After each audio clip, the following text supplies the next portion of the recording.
Greetings and salutations, all you beautiful individuals. It is another episode of League Unlock. Eric and Mark here with you guys to recap a finals-filled kind of weekend, even though only one actual finals was really happening in these major regions. But we had lots of fun series, some spicy picks, some surprises, and some not so surprising results. And we begin with not a surprise that Gen.G takes down T1. Maybe the fashion that it happened, because this series kind of flipped on its head. I know everyone's talking about this game one that that T1 probably should have won. Guma said, we win that. It's a 3-0, easy peasy, done and dusted.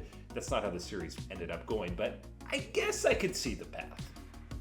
I think if you're playing anybody else not named Gen.G, that is a T1 game one win 99 times out of 100. But I think you throw the Gen.G wrench in there and it all of a sudden becomes 80 out of 100 type of one. And we saw one of those 20 come through in that game one, which gives Gen.G that advantage. And it felt like, oh no, this could be a quick series given seeing an early punch from T1, the counter, the restructuring of a plan from Gen.G to come away with that win.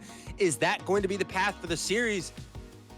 It wasn't. We got ourselves some distance. We got some pushback from T1, and all of a sudden, it's T1 in the driver's seat of the series, having that advantage being up. But oh no, we're dialing up Mr. Skarner on the side of Gen.G for Canyon.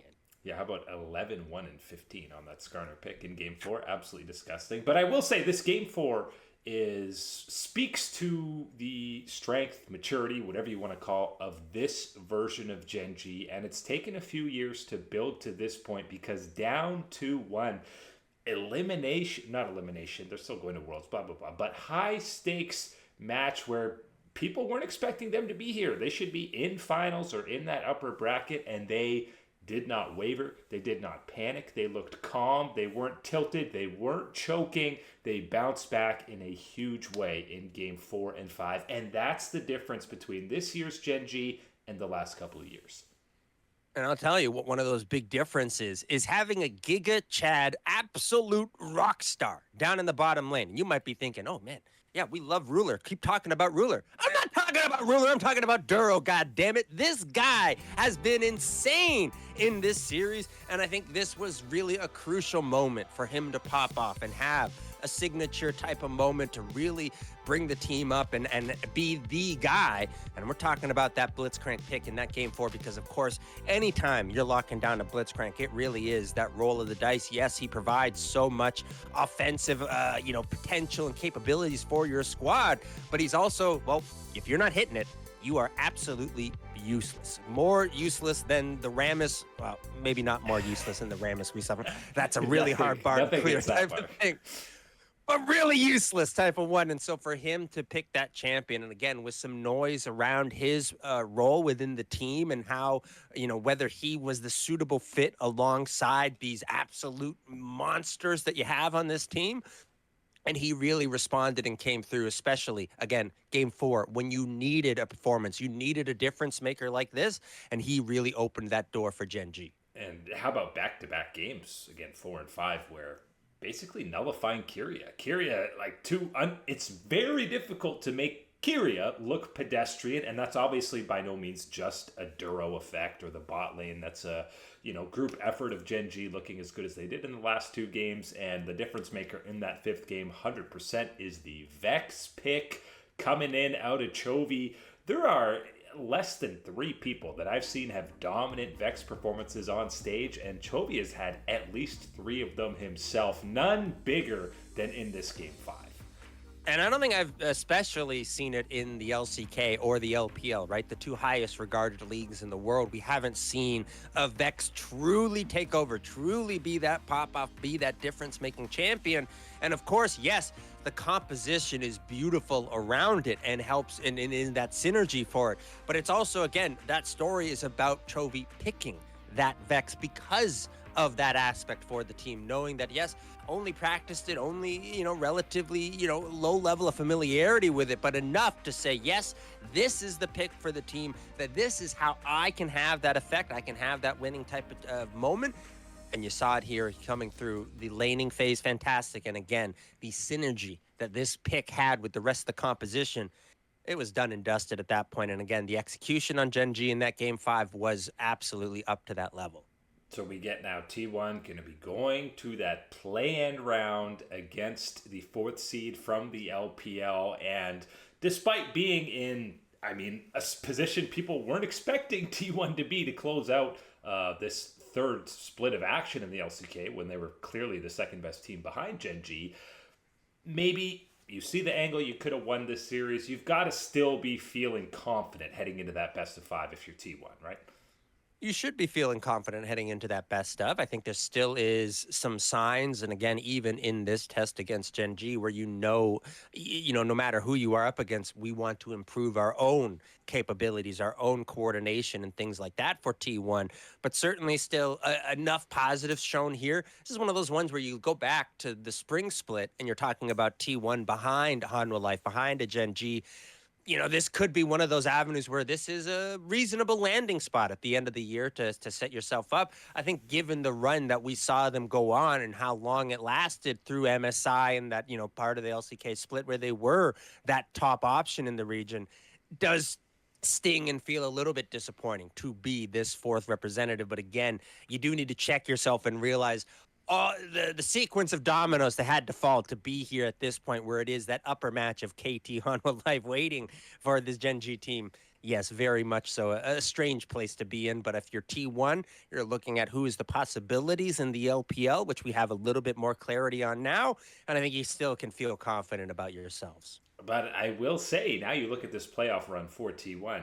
5 games squeaking past D plus Kia, smashed by Hanwha Life, kind of smashed in game 5 against Gen.G here. So a lot of things ruminating in the back of the mind, I'm sure, for T1 members. Obviously, the other part of the LCK now, we got Gen.G's going to match up, get the rematch against KT, because Gen.G T1 aren't the final boss. This split 1 form out of Hanwha Life is terrifying now, and now we're hearing that we're getting the Last Dance buff from Peanut for this team. Uh-oh. Oh, man, just the last thing we needed to slap on to a squad like Hanwha Life. Yes, the everlasting youth seems to finally be running out for our boy Peanut in the jungle, going off for military service. I think he confirmed that at the end of the year with some wonderful and again, very thoughtful gift bags as well for some of the fans in attendance. This is one that's going to hit a little bit more personal than some of the other retirement, stepping away type of things. Peanut has been a long-time fan favorite of mine and a lot of other fans as well throughout these years. But getting that extra little bit of incentive, extra little buff, we do know that little motivation, that exit type of thing, whether it is for the individual or for the rest of the squad, does tend to raise everyone's focus, everyone's attention level just a little bit. And maybe that was exactly the secret sauce that was needed to push Hanwha Life back into this dominant form that we have seen them be in throughout playoffs. And got to give one more send-off shout-out to your boy Chronicler on the LCK cast, who has been an absolute treat to listen to for years. LCK always at the premier of color and play-by-play, guys. Sounds like he's heading back home to the Netherlands to do some work from there. But he was emotional, obviously, and has been, again, one of the best in the business to do it. One of the very best, for sure. And we've had a lot of great voices come through the LCK, ones that have been iconic for the region and have delivered so much. And as well, Chronicler, I think you certainly can add to that very respected list and one of these guys that's going through. I'm just saying right now, whatever reason, whatever things we can hold on to Atlas, we got to do that because we got to keep him within that LCK broadcast for a little bit of familiarity going into the next couple years. Yeah, he's the only old guard. Valdez has been around a while as well, but these are now kind of the core guys that have been around better part of a decade at this point. For the better part of a half decade, you could talk about one man in the mid lane in the LPL being the de facto dominant force. This man has lived up to the hype from the very get-go. Your boy BLG Knight capturing a record-setting 6th LPL title, and he was The man often the reason that they came away with these finals wins against top esports. The Akali performance, one of the best individual Akali games that you will see. And there's a long list of really good ones. I'm telling you right now, it's a Monday. I'm going to do you the service and say, get something else on this screen. This is not safe for work. What you're about to see from Knight on this Akali. Oh my Lord. Talk about the lethality, the assassin out there in the LPL. Knight dishing it out in the important moments for BLG. This is an incredible story to go through. We've been through, of course, the ups and downs of every year, but especially this year more than any of them for BLG. And I think more than any of them, Knight really has solidified himself as that pinnacle within the LPL as far as what you can get from a superstar mid laner.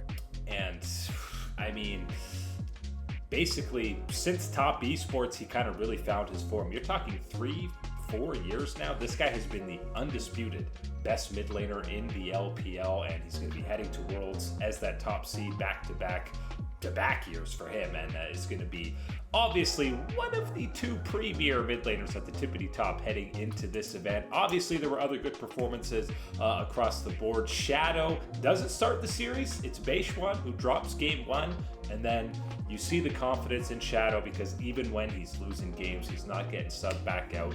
I still don't know what this carousel of junglers will be for BLG at Worlds, but at least for now, it's Shadow having that solid performance, and that's back-to-back series that we've seen him get the better of Kanavi. I think this is something that, has gotten, unfortunately, a little bit lost within the scene in the last couple of years. It was something that we definitely ran through various periods of having teams roll through rosters bigger than 5 players and utilizing that additional member in various types of ways, and especially in that jungle position where having that removed, being away from that first person, being on those sidelines, being with the coaching staff and the analysis of the game and how things are going out can give you that different perspective, stepping then in to that starting role type of thing. And I think absolutely we've seen that success domestically with C9 in the LCS at the time. We've seen that various teams in the LCK. Certainly, I think here right now in the LPL with this BLG team and how we're platooning the jungle, honeymoon buff, whatever type of thing, getting it going. I think one of those angles of having that additional analysis, additional information before you step into that starting position in a series is one of those aspects, is one of those strategic avenues that we are seeing benefit and push this BLG team all the way to the top of the LPL. Spinning a negative into a positive. To be able to have this, two-headed monster, or, well, sometimes liability at BLG, but for now, Shadow is a monster, securing up that first seed for BLG. Top esports now, based on points, are going to be dropped into that gauntlet because anyone's legend, obviously, who won Split 2, even though they lost to TES in those loser finals, they will be going as the second seed for the LPL, which means this gauntlet is looking spicy in the LPL. We've got top esports versus Invictus Gaming, and the upper bracket of this final, whoever wins that head-to-head is going as the third seed. Don't have to go in play-ins. You're automatically through to that Swiss stage. The loser of that head-to-head will play the winner of Weibo, Gen.G, and whoever wins that will be that fourth seed, playing a best-of-5 against T1. And I feel, like a traitor at this point because I have been a fan of top esports. I've been leading with my Jackie Love flag, waving it around, trying to tell people, don't worry, avoid looking at the disaster, the mess that we left behind at first stand. We're going to be back. It's going to be fine. I don't know if we're going to be back at this point, given that it is that head-to-head against Invictus Gaming, and I think that one will, given the form that we have seen from top esports in these playoffs and having a bit of time to readjust, as much time as you ever can really get in these LPL playoffs to readjust for Invictus Gaming. And then you go to that next potential matchup if you lose that against either Gen.G or Weibo, and it is that do or die. Make sure you go through. And then again, outside of that, well, good job. Step right up to T1 in your next matchup to make sure of it for Worlds. That would be the most top esports way to miss out on this World Championship, is to fail against Invictus Gaming, to get the edge against Gen.G or Weibo, which, again, if they failed even that one that would also be real doo-doo city for top esports. But then to lose the head-to-head against T1, this is a crazy path leading down to Worlds. I'll tell you that. Yeah, obviously that third seed match is infinitely more important now because it is T1, and listen, it was going to either be T1 or Gen.G. So either way, you don't want any of that smoke if you're the LPL squads. But yeah, I mean, this is an IG that's coming in after a 1-6 bowing out of playoffs, losing to BLG and AL. So I can't imagine confidence is that high for them. But Top Esports is also coming off back-to-back series losses to BLG. So really, it's just which of these two squads can bounce back mentally faster. I don't know if there is a matchup that you could draw up that has a more polar opposite consequence and reward for the winner and loser than this matchup.